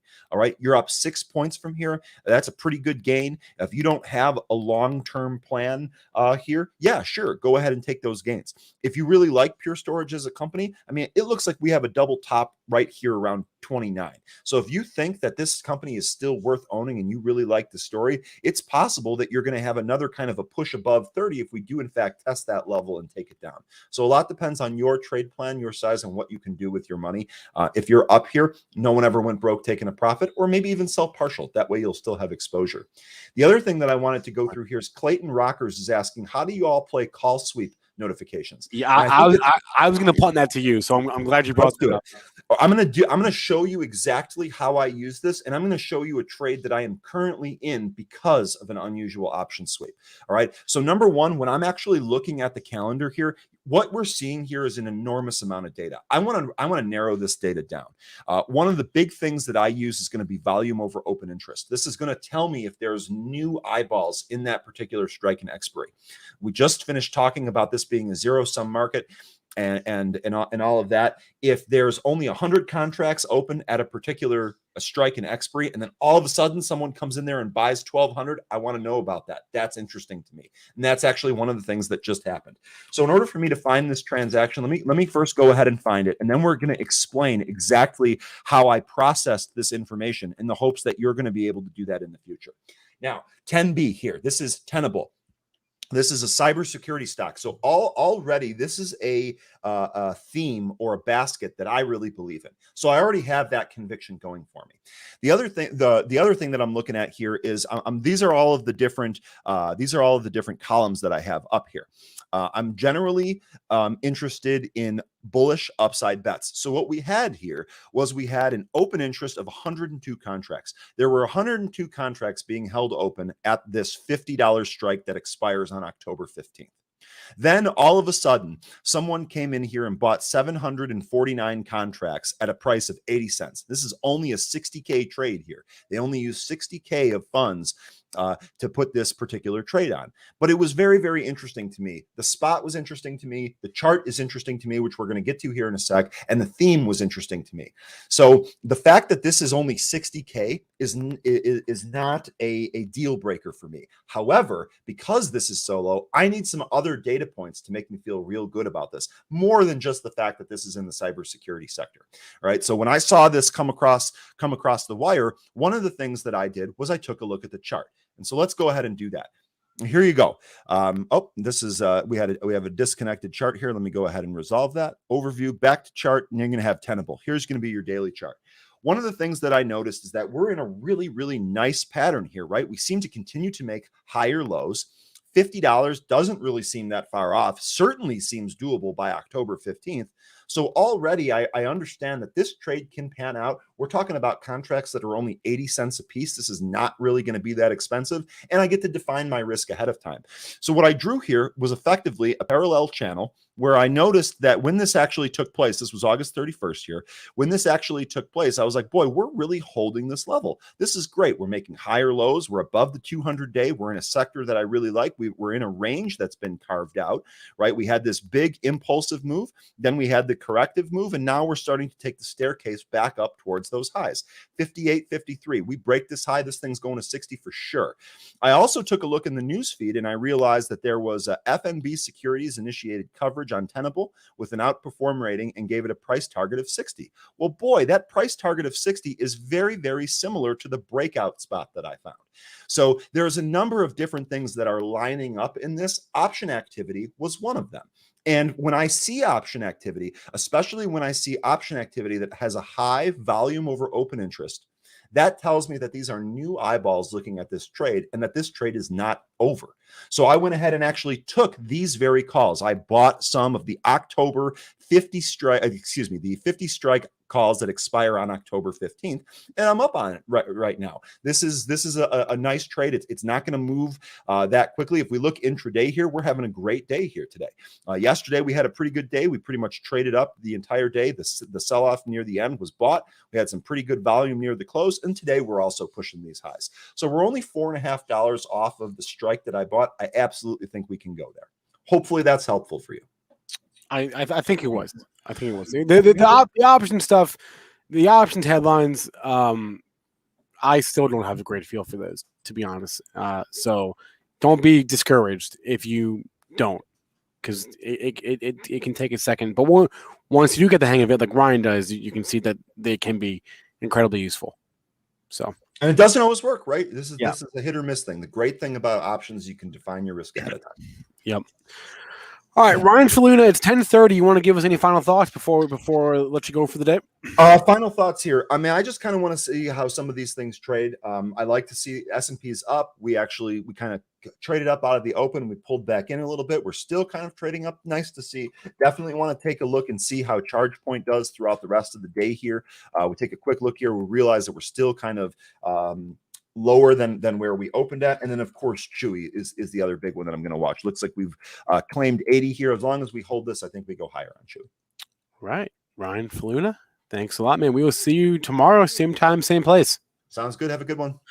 All right. Let's bring on Mr. Tony Benson to talk patterns. I am not really a patterns guy. I call them out when I see them, when they're super obvious to me, but I just haven't really committed too many patterns to memory. That's why we bring on people who do different things. Tony does patterns. That's how he trades. Let's bring him on. Tony Benson, patterns in a flash when he has a week going. Hey, Spencer. It's pretty good. You? Doing okay. It's Thursday, which means we're on the downswing, heading towards Friday, which is always a good day. If you can, Tony, share your charts with us, and we'd love to see what stocks and charts and patterns you're watching this morning. Absolutely. All right. Screen number 2. There we go. What chart is this? That is open. I was just looking at that. This is Open Door? Open Door, yep. Oh, man. I don't know how I feel about this company, like as a business. But tell me, forget that, though. Tell me about the chart. You're not supposed to feel anything about it. That's my first mistake. You're right. You're supposed to just look at the chart and see what the chart says. You're right. You're right. Tony's right. That's the hardest part of trading is keeping the feelings at bay, managing them well. Okay, you're right. So no, the thing I like about this is as we've talked many times before, I obviously look for patterns, look for a breakout, and this thing's been in a nice little channel. It's built this nice little base about 14, and then launched off it a couple weeks ago. And just yesterday, it broke out of that upper range of 18. So it looks like the likelihood of it running to about 22, as long as it stays above this 18 level, is fairly solid. So basically, it's just a simple breakout. That's all, and going to the next level. Which that's the interesting part. Not just patterns, and this is where I'm very simple. Is that the ranges that we get stuck in, like we see here, is usually about the next range we have. So the expectation is for it to go to about 22. So 22 on open. And who knows? I mean, it could break above there and go crazy, but that's where I would look at it. That's where I'd either start to peel back some of my position, depending on what it looks like. I mean, sometimes it just takes off and runs. I mean, you can see back here historically, back in April, it did this. It broke above 18 and it ran there just in a few days. And then it turned over and tanked. So lots of different ways to go about it. So Jude Height, I'm not sure if Jude is talking to you, Tony, says, good call on Mondelez. Was that you? Where is that? I'm not seeing that. And MDLZ, were you on? Were you on this one recently? Yeah. I think this came up last week. This is Head and Shoulders, another one that is. I still like the looks of. It's not officially broken the neckline, closed below it yet. So, you know what I'm going to start doing? I'm going to start writing. Let me get rid of that. Remove that one. So yeah, another one. This is a beautiful textbook Head and Shoulders. The only thing I don't love about it is the neckline here is sloping downward, which it's not a real steep slope, so not that big of a deal. But if it breaks below that neckline, then the expectation is for it to get to about 58.50, somewhere in there. So this may take a few days. I mean, this thing can move quick, as you can see a few weeks ago. So it could happen in the next day or two, but I think this is probably a week or two out before it gets down to this level, entry point level. So. Is that what somebody was talking about on the Mondelez thing? Yeah, he says he was being sarcastic. So, okay, Jude, thanks. All right, what other charts are we watching? We talked to Open Door. Let's keep going. Oh, we got lots. A lot of swing trades, not a whole lot of day trades. The markets. Yeah, that's good. That's okay. Swing trades require a little bit more patience, but that's okay. Yeah, I'm not very good at being patient, but with the market extended like it is, the day trades have been a little thinner than normal. So. But yeah, American Airlines is still looking solid. In fact, I don't know if I deleted that, but a little bit of a descending triangle going on here. So if it breaks down, it's holding below this level of 20. So as long as it stays below 20, if it breaks down from there, then I'm looking for it to, and that's a big drop, $15. So, I mean, a $5 move on a $20 stock is huge. So be looking for a bearish move on this.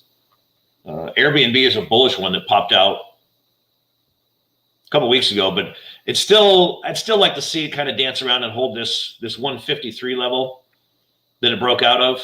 It came down and tapped it, but I'll probably give it a few days, let it kind of settle in here, see if it does anything else. It could take off without me, but if it does, it does. Not the first time, won't be the last. So wait on, stay there for a second. So okay, you want it to hold the 153. So you have no position in this, or do you? Correct. Not right now. Okay, and if it holds 150. So if it gets down to 153.30, right there, the blue line there, if it gets down there, that's your buy signal? Yeah, anywhere inside this range. I mean, the entry point is here. I mean, obviously based on the 3-to-1, looking for a risk-reward ratio that's favorable. So my stop's 151.48. 153.30 is the support level. Right back in here, we've got some resistance, which it broke out of there. So now it uses it as support, which is already tested it once. I'd rather see it come back and test this and then bounce. That would be ideal. That'd be the perfect scenario, is to come back down and test the 153.30, get another test on it, and then if it bounces from there, I'd be more bullish than I am right now. So even if it gets close, I mean, these last few days, it's kind of come down to about 154. So if it gets below that 155.81 and then takes off to the upside, I'd get bullish on it. Okay. We got Airbnb, we got American, and we got Open Door. Yes. Ooh, not want to look at. Yeah, another descending triangle. Quite a few descending triangles lately. So, and it's funny to see. You know, I usually go through about 200 to 300 charts on a weekly basis, once a week, and just looking for patterns.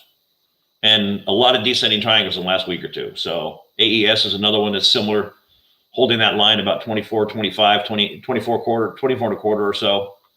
So as long as it stays below that trend line, then I'd be looking for a bearish position to the downside. Possibly even if it tests this line again, which you can see is very solid. It's been hit multiple times. If it tests that, I'd possibly take a small position right there on that trend line. I just want to pause and address some of the Deuce Parker said in the chat. Tony, it says on the top of the screen that, you know, this is a paper trade account right now. Can you address why you do that? Yeah, a couple of reasons. One is just legal. I've been at this for 21 years, and one of the first companies that I worked with had a bunch of attorneys, and basically asset protection is one of the key things. So the other thing is regulatory reasons. As I mean, you and I talked about that one time. There's people out there all the time, and I have seen. I've got friends personally that have been destroyed from regulatory reasons. So every setup that you talk about right now, this is on a paper trade account, but you're actually making that. What do you mean? Like so that you just talk through a setup in Airbnb, right? You're seeing it right now. If Airbnb gets to your level, 153.30, you would go and buy it for real. Possibly, yeah. I mean, I can't say yes for sure because I don't know right now. But yeah, do I trade funded account? Absolutely. But do I show that when I'm coaching people and showing other people? Right. No, I don't. I only show simulated trades. And most of that's for regulatory reasons. Yeah, I just want to clarify. So there's two accounts here. There's the account he's showing, the charts he's showing us, which is for show. So he can protect it. Which frankly, I understand. There's an argument for both sides. There's an argument like, well, you know, this is fake money. It's monopoly money. But the other side of it is, you know, now you can't really accuse him of talking his book or anything like that because he's not really showing us, you know, anything in his real account. So yeah, no, I get it, and I have a dedicated trading machine too. That's what I was just showing right there. That's it right there. Right. So I have one machine that I use purely for trading. I don't do anything else with it, and then I have one machine that I use for coaching, which is the one we're on right now. Got it. No, I get it. That's a question that a lot of people ask. I get it all the time. Okay. So, and most of it, as you see, it's most of it's regulatory. Because unfortunately, there's a lot of regulators out there that like to come after coaches like us. And if you've been around this business long enough, you know that happens, unfortunately. So, and you saw that article I sent you about the guy in California. Yeah. So this platform, James, is Thinkorswim. This is from TD Ameritrade. Yeah. This is their trading platform. Okay, we got through a few. Let's get through a few more. We stopped at AES. Let's keep going. Yeah. APA, that one I didn't like. It's not playing out. Oh, okay. Chevron, this is another one. Chevron, oh, all right. What do we got here? Oil and gas. What? Yeah. Well, that line looks different than on here. I don't know if they just got different. Yeah, Chevron's one that this is one I highlighted on the pattern of the week that I do on that vertical line and said if it runs up and tags that, we have that resistance line. This is similar to AES, right, where we have that resistance, that downtrend line that's taking place. And I figured if it hits it, there may be a good position to take there. And sure enough, it dropped from 98 to 95. But again, today it's up right now. So this is one I'll just be waiting. I'll be waiting for it to break through that 94.20. So if it breaks down, or if it comes back up and hits 100, which, as you know, 100 is a good solid round number. So if it hits that level and that trend line again, then I'd be looking at getting a bearish position on it and just put a really tight stop. But I'd just take a small position. I wouldn't take anything big. Here's a question from the chat. Fidelity National, FIS. This thing is at support. FIS.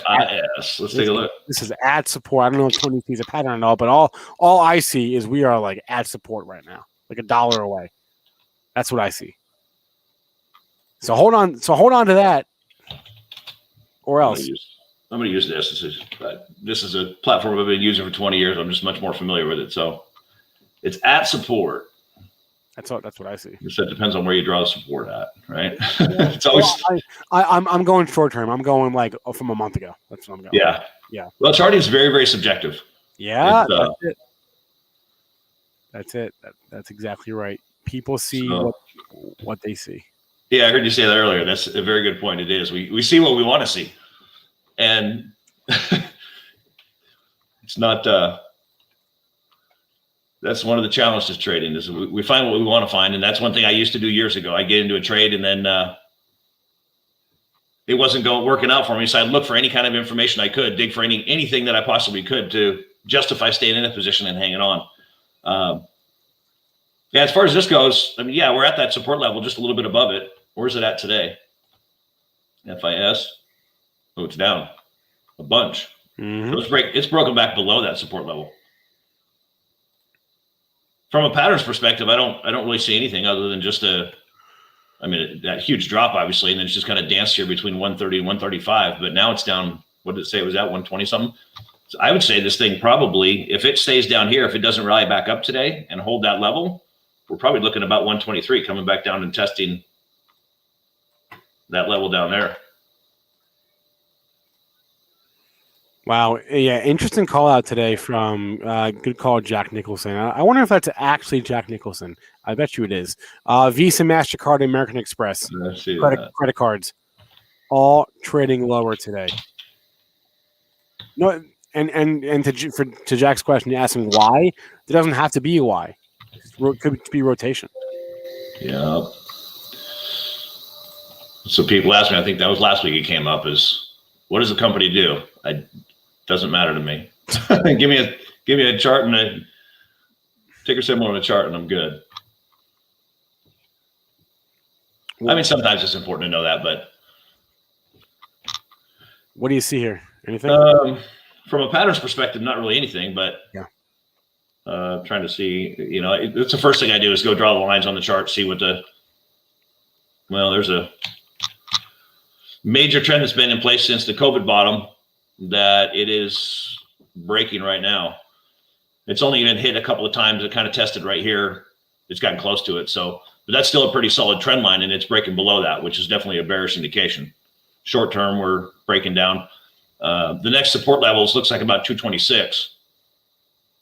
So I'd be looking at, if I was going to take a position in this, if it came back up here at about 234, with that, it looks like probably next week or two, this trend line that should, as long as it stays broken, act as new resistance. If it comes back up to 234, I'd be looking at watching to see if it rolls over, because we'll have 2 points of resistance, or if it breaks 226, which where's it at right now? It's not that low, is it already? Holy cow, never mind. Guess we should have looked at the real-time chart. It's already below 226. Yeah. Is there a reason? Do we know that the Visa and MasterCard are getting hammered? Is there news out about them, or are they just? There very well might be. Just because I haven't seen it does not mean that there isn't. Yeah. The fact that it's the whole sector could just be, to me, says rotation, but there could be a headline. Yeah, and typically there's something deeper going on here when you get in a drop like we are today. So, yeah, we're down almost 6 points. So yeah, that's the break of that 226 level is. But here's the issue the challenge with this is, where do you get into it? At what point do you pull the trigger on a trade? Because it's already, 220 is the next level that it will probably stall out at. It could go crashing right through it, but this is the next decent support level. So it's 4 points away, and the stop would be about 3 points. You can't even get a 2-to-1 risk reward ratio on it. And I won't trade it unless it's 3-to-1. So I assume MasterCard's the same, huh? Mm-hmm.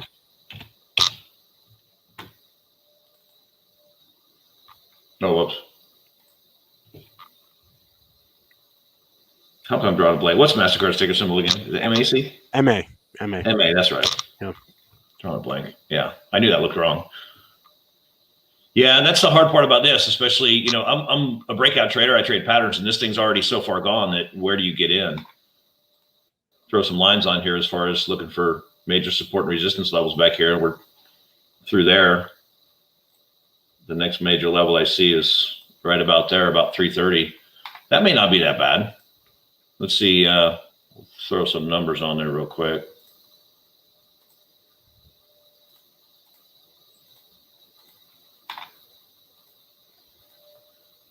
Oops.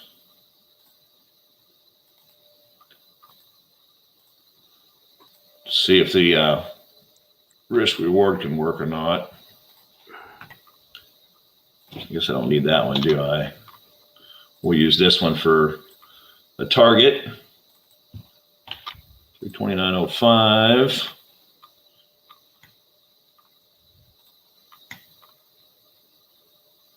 But yeah, that's I mean, looking at this, I mean, we're 390 just a few weeks ago, 342, and that's the challenge is how far do things drop before they finally bounce? And when are the shorts going to come back in and say, you know what, I've got plenty of profit, I'm going to bail on this thing? Yeah, I'm not seeing too high a short interest on. Let me just check in the pro. Whoops. Target stop is 345. 341.69. Yeah, low short interest in both these names. So it's right there. As far as for a swing trade goes. Ooh, just hit it basically. You know what's interesting is if you're looking at the space, right? Visa, MasterCard, AXP all trading down, but look at Discover. What's it? Discover DFS, right? DFS is just barely in the red, down 11 cents. Now it's on 5 cents. So DFS outperforming massively. I know it's that is interesting. Yeah. So you look for. You go around the sector and you look at all the names in the sector. You see AXP, Visa, MasterCard down, not Discover, not DFS, outperformance. Interesting trend, interesting divergence. Why? Yeah, so why is one out of the 4 majors doing okay? It's a good question. 3 are getting trashed. It's a good question to be asking for sure. That is interesting. Yeah, that'd be obviously have to dig into the news on that. So, but question is, do you pull the trigger on the trade on this thing or not? 341.69, target at 330. I don't know. We want to look at some options and see? Sure. I go fairly short term on this. Puts, we're at 340. Ooh, the question is, do you go a little bit crazy high risk or go a little more conservative?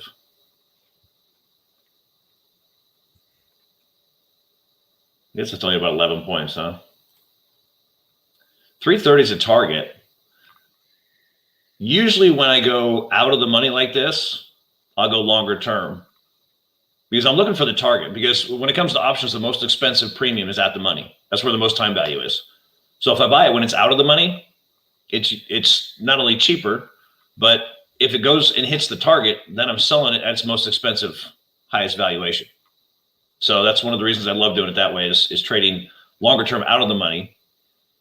But this is a lot shorter term. This is only October. This is shorter term than I would normally do. But with the speed that MasterCard is moving, I think it will probably move quickly. So I'm just going to pick those up and see what happens. And if we get stopped out, we get stopped out. It's right at the entry point. If it hits the 341 or 345.90, stop out of it, probably take a buck or two hit. Not that big of a deal.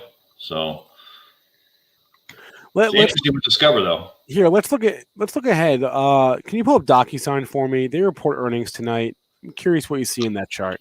DOCU. Let me get back over to here.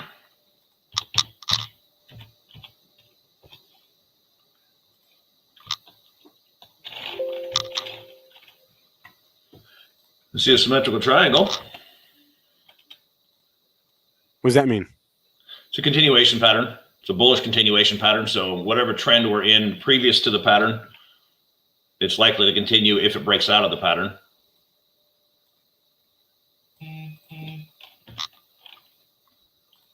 And obviously the trend has been up big time.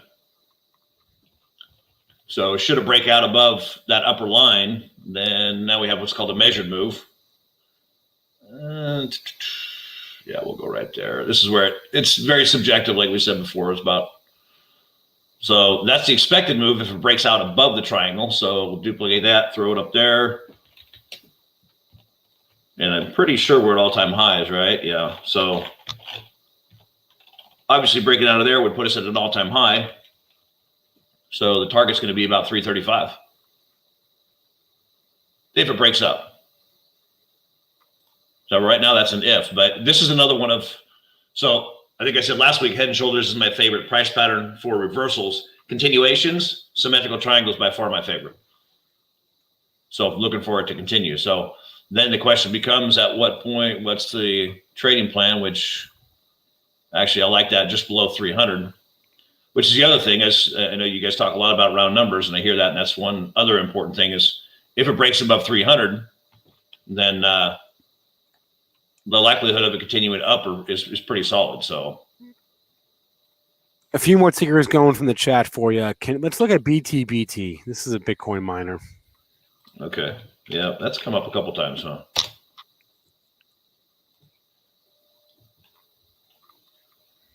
Yeah, that came up back here when it was just getting ready to run.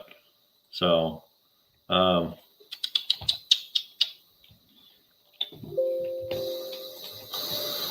yeah, again, I don't really see no patterns jump off the screen at me like normal, or not like normal, but this one just a lot of momentum. Looks like a huge momentum play. So, pattern wise, I guess if it broke above that 1368, there's a little bit of resistance there. If it breaks above there, then I'd look for the upside. But as of right now, I'm not seeing a lot. If it came back down to this, I guess that's about 10. There's a little bit of support there where it dug in here recently. So if it came back to this 10.5 and then bounced, I'd be looking for it. If it breaks above 14, I'd be looking for something on that. That's all I see with this. I mean, like I said, I don't see a specific pattern on it, so that I just have to wait for it to break out of a specific level, support or resistance level. Hey, you know who's having a good day is Virgin Galactic Space. They dropped a press release at 9:30 and highlighting their first commercial research mission. Did they put a date on this? Let me check here. I'm going through the release. You do that. I see somebody looking for Tesla, so I'm gonna bring that up real quick. Yeah. Take a look at Tesla for us. I don't see a date on this. No, I don't see a date on this launch. Well, that's no longer valid. It's been a while. It's in a good looking uptrend in the short term.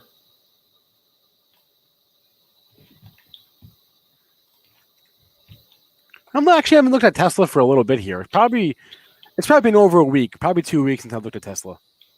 How was Tesla? Oh, it's just steadily going higher. Yeah, we got a little ascending triangle that it just broke out of essentially to the upside. The next level 779, or I mean 779, 800 could be in anywhere in that range. So it doesn't look too bad from a bullish standpoint. There's Lucid. That's the other electric car company, right? You were talking about that the other day. It's one of many, man. One of many. Yeah, I just drove by the other day on the south end of Seattle. There's a new car dealership going up. When I saw Lucid, I went, oh, okay, that was interesting. I mean, I've seen the stock before. I didn't know they were bringing them here, but I don't pay that close attention to where they're moving their shop. So I think they're only in California right now. I could be wrong. Yeah, well, Tesla's everywhere up here, so. Tesla's everywhere. I see more. Yeah. I see Tesla probably, I don't know, 4 days a week on the road. Yeah. 4 to 5 days that I come into work. 4 days a week to get Tesla. I don't know if we want to trade a plan on. What was the other one we were looking at? Space. What is it again? Give me the ticker. SPCE. SPCE, that's right.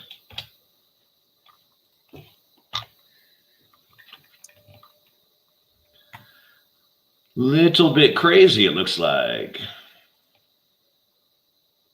Up and down a lot. Just looking for major. The first thing I do is look for major support or resistance levels. Anything jump out? Not as far as patterns, not really. I mean, it's just, I guess you maybe call that a double bottom. It's a little bit of a stretch. But it does have some support there. It looks like about 25, which is another nice round number. So wouldn't be surprised if it does continue higher to see it run back up to that $33, $34, $35 level. Then we had a nice little push yesterday. What's it doing today? Because obviously that changes things quickly. Oh, it's moving higher already. It's at 28.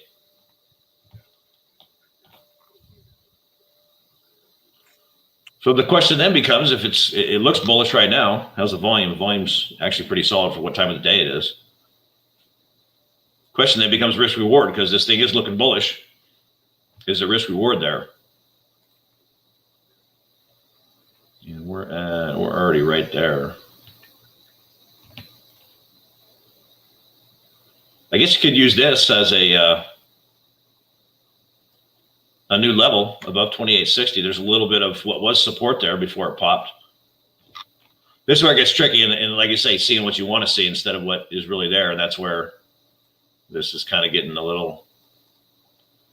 I've learned the hard way not to not to do that.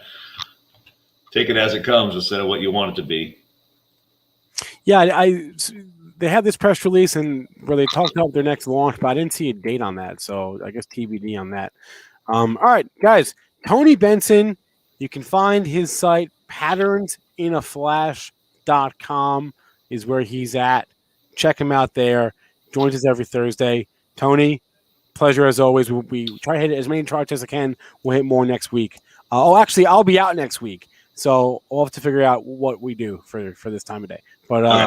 I'll let you know. Tony, have a good one. Thanks, Spencer. All right. That'll be a wrap for me here. Just one quick mention again that today's show is brought to you one more time by VinoVest. Invest in wine. It is an uncorrelated asset to the S&P. VinoVest is a platform that democratizes access to wine. It has outperformed the S&P. It is not correlated to the S&P, and it is a good hedge against inflation. So good, check out VinoVest, VINOVEST.co.co. Call them up, speak to one of the representatives, go to the site, check it out, find out how you can invest in wine. Add that to your portfolio. Thanks to Tony for stopping by today. Thanks to Ryan. Thanks to Mitch. Thanks to all of you in our chat. Please remember, all of the information from our show is meant to be used as informational purposes, not for investing or trading advice. SPAX Attack is going to be live right now. Today they're talking to the CEO of E2 Open. We're talking supply chain, B2B supply chain. We're talking to Michael Farlekes. He's the CEO. Ticker is ETWO. On that, we're talking about also SPACs that could run up 5 times, maybe. So SPAC Attack live right now. I'm going to hop off, everyone. Stay green today. Stay filled. I will see you guys later.